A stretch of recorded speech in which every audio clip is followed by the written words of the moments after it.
Olá, começa agora o Ação e Cidadania. Segundo a Secretaria Municipal de Educação, faltam cerca de 85 mil vagas em creches na cidade de São Paulo. E no programa de hoje vamos conhecer a ONG Grão da Vida, que há mais de 30 anos trabalha para melhorar essa situação, especialmente na zona sul da cidade. Para falar sobre essa iniciativa, eu recebo no programa a Vera Cristina Figueiredo, que é orientadora institucional e pedagógica da ONG. Bem-vinda. Obrigada pelo convite. Obrigada. Também no programa a educadora Bianca Pereira. Bem-vinda, Bianca. Obrigada pelo convite. Muito feliz. Como eu já falei, são mais de 30 anos de trabalho, né? Há 30 anos atrás, a situação da falta de vagas em creches já era assim? Eu acho que não, né? A gente não tem esses dados, mas acho que aumentou um pouco, né? Porque também a cidade cresceu, foi recebendo cada vez mais gente, né? São Paulo é uma cidade do Brasil todo, né? Então eu acredito que aumentou, mas eu não vou te saber dizer ao certo. E como que surgiu a ideia de criar o Grão da Vida? O Grão da Vida nasceu faz 31 anos, né? Era um grupo de pessoas que se reunia para estudar o Evangelho. E aí eles resolveram colocar a mão na massa, né? Fazer, bom, como é que a gente vai fazer para ajudar as pessoas realmente? Então eles alugaram uma casa no Brooklyn, né? E começaram o Grão da Vida com 25 crianças. Né? Aí, depois em 1996, eles fizeram um convênio com a prefeitura e aí a creche cresceu e quintuplicou de tamanho, né? E passou a atender 150 pessoas, 150 crianças, né? E famílias e tal. Aí depois, em 2013, a gente fez um novo convênio com a prefeitura também. E aí dobrou o atendimento praticamente, né? Hoje a gente atende quase 300 crianças em 2 creches, né? Um regime de conveniamento. Bem diferente, né? A leitura de evangelho para depois ser uma espécie de creche. Eu acho que o evangelho inspirou, né? Inspirou o mistério da bondade, eu acho. Né? Acho que o Grão da Vida nasce de um ato de bondade. Eu acho isso super importante, né? Que a religiosidade está presente, né, na constituição do trabalho. Eu acho isso muito significativo. E você, como foi que conheceu o Grão da Vida? Ao Grão da Vida eu recebi um convite, né, da Teca para ir conhecer o projeto e fiquei uns 2 meses de voluntária, né, conhecendo, e surgiu uma vaga e estou até hoje, há quase 10 anos, estou fazendo parte desse projeto. Muito feliz porque é um projeto maravilhoso, onde tem um espaço maravilhoso e a tendência é da gente estar cada vez mais se dedicando e acolhendo essas crianças que são, né, cada vez mais pequenas, e a gente está lá firme e forte. Mas viu, Juliana, eu fui atrás da Bianca porque eu trabalhei com ela numa outra escola e eu achava ela começou a trabalhar com as crianças e ela me era uma educadora muito inspirada, né?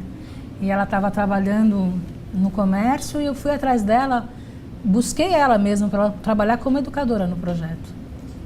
E deu certo, né? Deu 10 certo. anos lá já. 10 anos. E conta como que é o dia a dia lá. O que as crianças ficam fazendo? Então, a gente tem o primeiro momento, né, que a gente está recebendo as crianças. Esse primeiro momento a gente organiza a sala com cantinhos com brinquedos variados, né, que são cantinhos que as crianças podem estar chegando, interagindo ali com os brinquedos, com a educadora e com as crianças que vão chegando, né, até que todos estejam ali. Aí depois a gente organiza esse espaço para fazer uma roda de atividade com eles. Essa roda de atividades, ela pode ser variada, pode ser uma atividade de artes, pode ser uma brincadeira, música. Então, assim, a gente faz o nosso planejamento, mas de acordo com a necessidade da criança naquele dia, pode ser modificada essa atividade. Aí temos o café da manhã, que a gente também oferece para as crianças, né? Tem toda uma organização que aí depois, né, a gente continua, né, com as brincadeiras, com as atividades no parque, que já é um outro momento. Nesse momento, né, a gente organiza todas as crianças, as faixas etárias se misturam, né, e a gente oferece diversas atividades para as crianças que a gente chama de núcleos coletivos para o parque. Então a gente oferece atividades de artes, atividades de história, e as crianças não são obrigadas a participar. Também tem o cantinho do corpo, né, que a gente oferece massagem, e tem as brincadeiras da tradição da infância, né? Mas o que é interessante é que as crianças não são obrigadas a participar do que a gente está oferecendo. Então, todo o parque, né, todos os materiais que estão no parque, o tanque de areia, escorregadores, pneus e outros que são trazidos pelas educadoras, podem ser utilizados pelas crianças livremente. Então, a gente diz que a gente se organiza para que as crianças possam brincar, né? Porque o nosso projeto ele se fundamenta no brincar. A gente acredita que não há nada mais importante que uma criança dessa faixa etária possa fazer do que brincar, né? O brincar é uma atividade profunda para a criança, né? Muito significativa, né? E onde, ao brincar, né? E também respeitando esse movimento próprio da criança, elas aprendem muitas coisas, né? Muito mais mesmo. A primeira infância é muito importante, né? Essa fase de estudar, de aprender, né? Na primeira infância. A primeira infância, ela é muito importante porque as experiências da primeira infância, elas são constitutivas do sujeito, né? Essas experiências vão nos formar, né? Nosso corpo, nossas emoções, né? E isso, o adulto vai conversar com essas experiências a vida inteira. Então, se as experiências são boas, né? Se as experiências fazem com que o sujeito possa ficar forte, porque as experiências são interessantes, ele leva isso para a vida adulta, né? Então, em momentos de dificuldade, em momentos difíceis, de desafio, né? Aquelas experiências estão lá, né? Para ajudar o sujeito a viver e a enfrentar a vida, né? A vida muitas vezes pode não ser fácil, né? E aí, desde criança, já aprende que nada é tão fácil, né? De criança eu acho que o que mais é importante é que as experiências sejam boas experiências, né? Sejam experiências de alegria, sejam experiências de acolhimento, né? Sejam experiências de um bom contato com os adultos, de um bom contato com as outras crianças. A gente se esforça muito para que essas experiências sejam boas. A gente estuda para isso, a gente luta por isso. Você também acha que a primeira infância é muito importante? É verdade, com certeza, porque é um momento que as crianças eles têm a oportunidade, além das brincadeiras, dessa construção, tem a interação, né, de criança com criança, a interação do professor com a criança, e quando esse momento é feito com bastante afetividade, com bastante acolhimento, quando eles crescem, eles vão ter boas recordações, vão lembrar de momentos gostosos na vida deles, né? Então, isso é fundamental, esse acolhimento. E como que é a seleção das crianças que participam do Grão da Vida? É feita pela prefeitura mesmo, né? As crianças se inscrevem no sistema EOL, né? E a prefeitura designa, né, pelo endereço da pessoa onde ela vai estudar. É como se fosse uma creche mesmo, né? Não, é uma creche. É uma creche, só que ela tem esse sistema de conveniamento, né? Porque ela é oferecida gratuitamente, né? Então, ela é um serviço público que tem parceria com o setor privado, entendeu? E quais são as dificuldades que vocês enfrentam no dia a dia? Eu acho que a gente pode falar disso em várias instâncias, né? Eu acho que tem as dificuldades da qualidade de serviço, né? Como é que a gente faz com que esse serviço possa ser um serviço de qualidade. Isso é um grande desafio, com certeza, né? E uma outra dificuldade é a questão de você ser uma ONG sustentável, né? Essa é a nossa grande batalha hoje em dia, né? Como se tornar sustentável, como nos organizar enquanto instituição, enquanto organização para ser sustentável. Isso que é a nossa busca hoje em dia, né? E a sua dificuldade no dia a dia, as crianças que muito pequenas não querem ficar na escola, aquele desapego com os pais? Então, essa dificuldade geralmente eu considero maior no período de adaptação, né? Porque a criança não conhece o professor, o espaço é novo, é tudo muito novo. Então, eu acho que é a parte mais difícil, mas eu, como educadora, eu costumo acolher a criança de seguinte forma, eu costumo agachar na altura da criança ou pegar ela no colo, sempre olhar no olho dela e passar segurança mesmo, num tom de voz, olha, a mamãe vai trabalhar, mas eu vou cuidar de você, eu vou estar aqui por perto, a gente pode brincar junto, eu vou cuidar de você. Então, quando isso é falado com segurança para a criança e você dá aquele abraço acolhedor, você consegue passar acolhimento para a criança e ela consegue, você sente que ela respira mais aliviada, olha, ela vai cuidar de mim. E aí, aos poucos, essa construção de vínculo vai se fortalecendo e vai dando certo. Aí, quando você consegue, né, adaptar a criança, que você vê que a criança está bem no espaço, aí fica tudo mais tranquilo, porque as demais dificuldades vai surgindo, mas é mais fácil de lidar, porque a criança já conhece o espaço, aí você vai, você conversa, dá um colinho e dá tudo certo. Tudo resolvido. Tudo resolvido. Dá para perceber que a equipe é bem cuidadosa, né? São muitos professores, como que é a equipe de vocês? A ideia, isso é uma característica, né, que a gente busca construir com a equipe, né? Essa questão do acolhimento. Então, a gente estuda sobre isso, né? A gente estuda sobre as relações, né? A gente estuda a ética voltada para a educação infantil, né? E a gente pensa sobre as nossas experiências junto.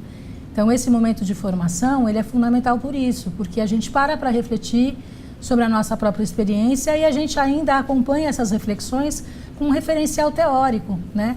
Para nos ajudar a compreender o que a gente vive, né? Mas a gente dá uma importância enorme para a nossa própria experiência. A gente aprende muito com ela, né? E a gente, nesse momento de parar para pensar sobre isso, né? A equipe vai se sentindo fazendo um trabalho coletivo mesmo, né? E no Grão da Vida a gente diz que não são só as educadoras que são educadoras, né? Todo mundo é educador. Entrou na escola, é educador. Então, por exemplo, as meninas que cuidam da cozinha, as meninas que cuidam da limpeza, né? Os nossos rapazes... Todo mundo se sente um pouquinho professor com aquela responsabilidade de ensinar, né? Porque todo mundo estuda, né? Toda a escola estuda, não só as educadoras estudam. Então, todo mundo sabe o que está acontecendo. Todo mundo sabe o que a gente está buscando, né? E é interessante ver que isso funciona, porque às vezes se a gente precisa de um colo a mais, aconteceu alguma coisa, é muito comum você ver outras pessoas da escola acolhendo as crianças, né? Então isso torna a escola muito potente, né? O coletivo organizado, potente para fazer acontecer a educação de qualidade, né? Isso é uma coisa que a gente busca o tempo inteiro. Teca, você vai continuar com a gente. Opa. Bianca, muito obrigada pela participação. De nada, eu que agradeço. E vamos para um rápido intervalo e já voltamos com Ação e Cidadania. Não saia daí.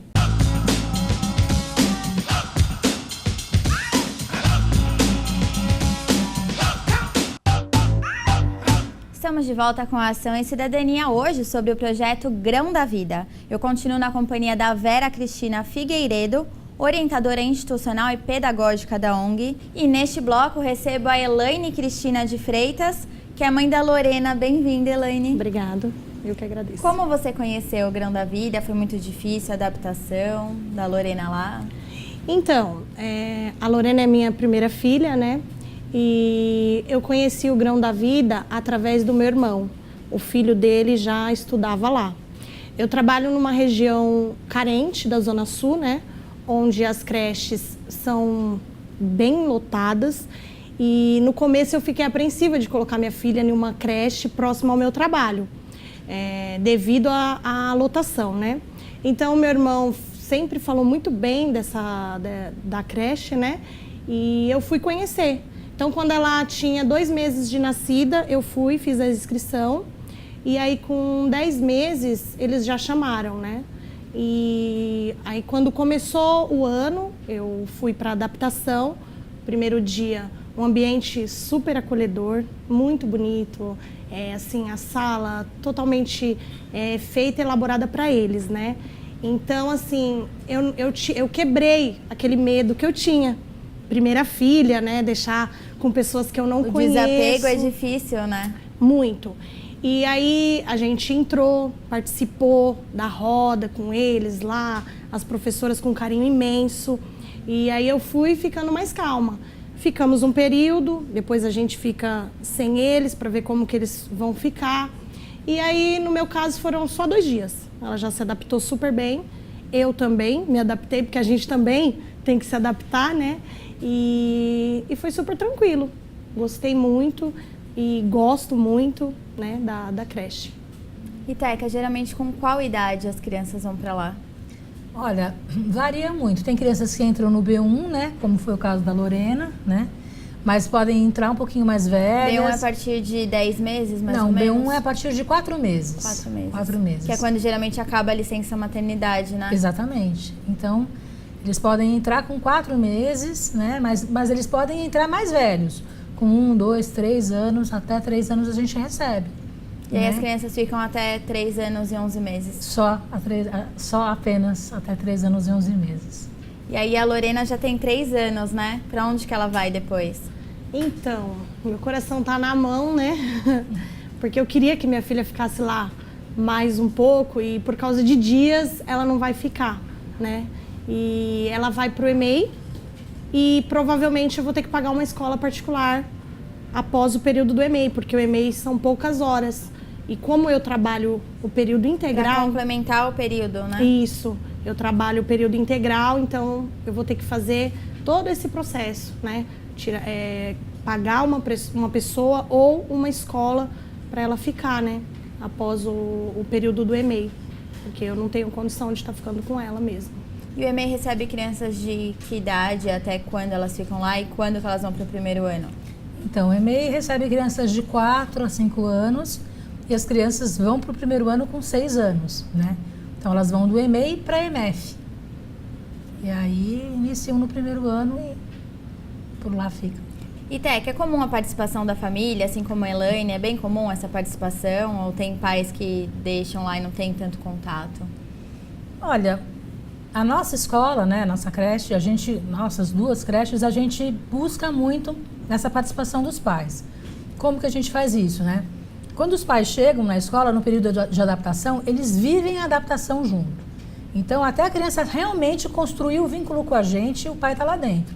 Porque a gente não acha que a criança tem que ficar lá chorando, sofrendo. Geralmente é rápido assim, como foi com a Lorena, ou demora mais tempo? Varia muito. Varia do como é que o pai está, como é que está se sentindo. É como ela disse, né? É muito importante que o pai se adapte também. Ele também vai construir esse vínculo com a gente, né? Isso é variável, né? Às vezes demora mais tempo, demora 2 semanas, 1 mês, depende muito da história de cada um. Não dá para dizer ao certo. O que dá para dizer é que a gente busca acolher o máximo possível. Eles vivenciam a escola junto com a gente, eles nos vêm trabalhando, né? Então, eles participam das nossas atividades junto com os filhos, até a criança ir construindo esse vínculo. E tem casos de irmãos que estudam lá? Tem muitos. Estudam, não sei se é a palavra certa, frequentam, né? Que são crianças até 3 anos. Todos estão brincando lá juntos né? Não, tem muitos casos de irmão, tem muitos casos de indicação, né?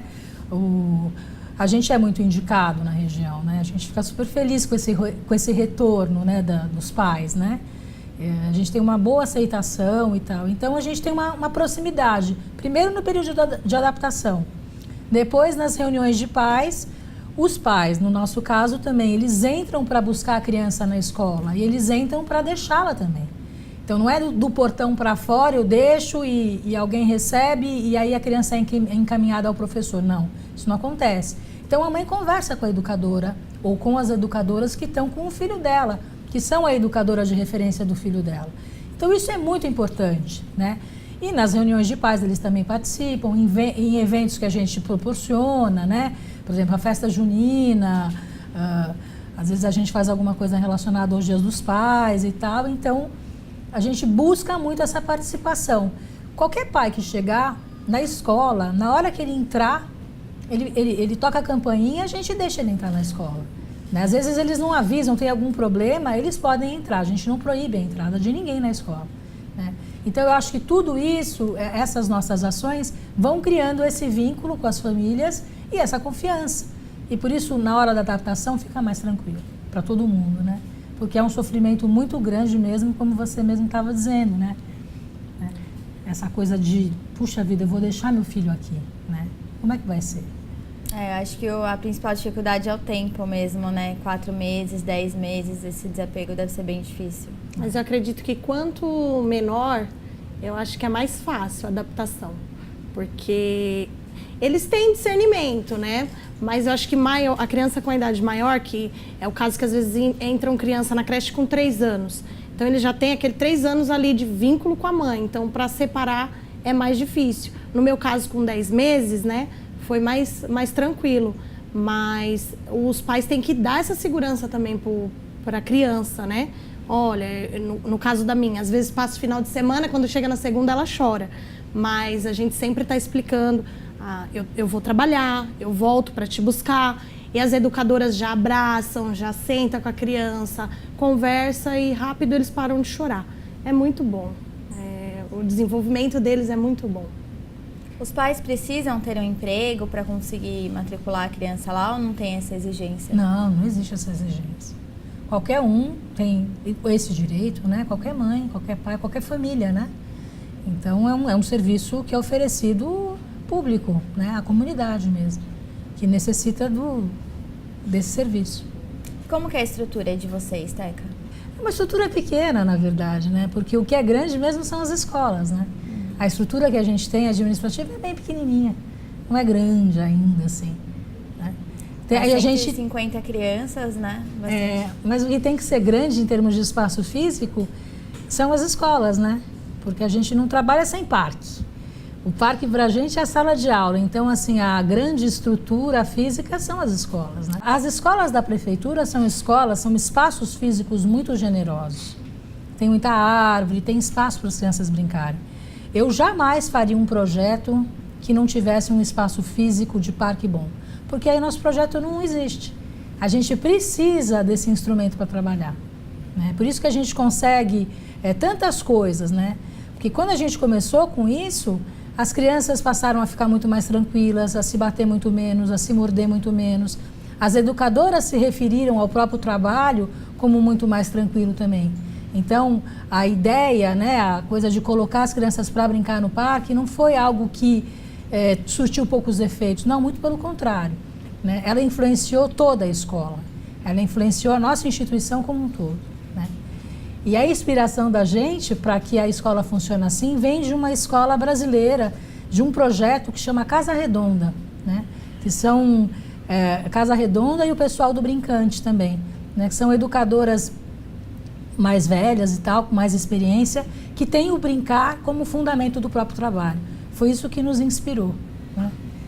E vale a pena falar porque realmente elas têm um trabalho maravilhoso. É a Maria Amélia Pereira, a PEL, a Lídia Ortélio e o Adelcim, né? Uma trinca inspiradora do nosso trabalho, que a gente faz hoje dentro do sistema público, né? Eles não fazem isso dentro do sistema público, mas a gente levou para dentro do sistema público e funciona muito. É muito, assim, incrível o que aconteceu lá. Elaine, a gente está chegando no final do programa, mas eu queria que você resumisse essa experiência, né, desse período que a Lorena passou lá no Grão da Vida. Então, eu resumo como amor, né, que a gente tem que desapegar dos filhos da gente, mas quando é no ambiente acolhedor, um ambiente onde você vê que tem amor, né, que elas fazem com amor, não só pela profissão, né? Então a gente fica mais tranquilo. Então assim, a todas as mães, né, que forem conhecer o espaço, pode ficar totalmente tranquila, porque é muito bom. Eu fico chateada que a minha filha vai ter que sair esse ano, né? Eu gostaria que ela ficasse mais tempo lá, porque isso é muito bom para o desenvolvimento dela. Ela aprendeu demais, aprendeu a se comunicar, a sair das fraldas muito rápido. Então, são coisas que eles desenvolvem, né, com o trabalho deles lá, que satisfaz a gente como mãe, né? Então, é isso. Teca, esse retorno é muito importante, né, para quem está lá no dia a dia. É o nosso maior presente, né? A gente está fazendo para eles, né? Então, se eles veem isso de uma maneira boa, recebem o que a gente está dando e realmente tá fazendo bem, é realmente a nossa maior alegria, né? Que as crianças fiquem bem e as famílias também, né? E quem quiser conhecer mais sobre o projeto, tem algum contato? Sim, podem ligar na sede do Grão da Vida, né? E também procurar as nossas escolas, né? Porque são 2 escolas, né? O Sei Manuel Bispo dos Santos, que fica ali na região perto de Interlagos, do autódromo, né? E ali na beirinha do Grajaú, ali na Belmira Marinha ali, também a gente tem uma outra unidade. Então pode nos procurar, né? Se inscrever e tudo. No site. Queria agradecer muito a sua participação, Teca. Obrigada. Obrigada a gente poder estar aqui, né, e falar sobre o trabalho. Obrigada, Elaine, pela participação. Obrigada, eu que agradeço a oportunidade. E eu queria deixar um recado também para você que está em casa. Se tiver algum projeto social bacana por aí, manda pra gente. Será um prazer trazê-los aqui para conhecer um pouquinho mais sobre essas iniciativas. E o Ação e Cidadania de hoje fica por aqui. Até a semana que vem. TV Câmara São Paulo, informação para a cidadania.